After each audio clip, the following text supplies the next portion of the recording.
నమస్తే అన్న అందరికీ నమస్కారం. కువైట్ లో సోషల్ మీడియా వాడేవారు జాగ్రత్త.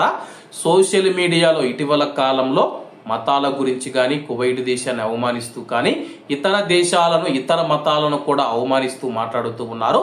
ఒక కువైటీ పౌరుడు కువైట్ దేశాన్ని అవమానిస్తూ ఒక వీడియో పెట్టినందుకు అతన్ని అరెస్ట్ చేయడం జరిగింది. చట్టాన్ని అందరికీ ఒకే విధంగా వర్తింపజేస్తాము.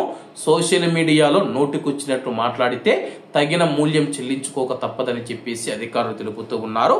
అలాగే వివరాల్లోకి వెళితే కువైట్ లోని ఒక కువైటీ పౌరుడు సోషల్ మీడియాలో ఒక వీడియోనైతే పోస్ట్ చేయడం జరిగింది.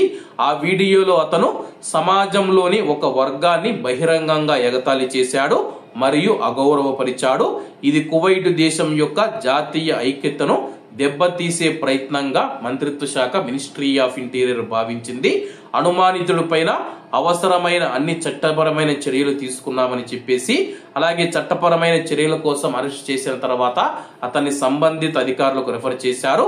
కువైట్ సామాజిక వ్యవస్థను అవమానిస్తూ కువైట్ సమాజంలోని ప్రజల మధ్య విభజనను ప్రేరేపించడానికి ప్రయత్నిస్తూ ఉన్నట్లు సోషల్ మీడియాలో వైరల్ అయిన ఒక వీడియో మినిస్ట్రీ ఆఫ్ ఇంటీరియర్ కు చేరడంతో ఆ యొక్క కువైటీ పౌరుని అదుపులోకి తీసుకోవడం జరిగింది.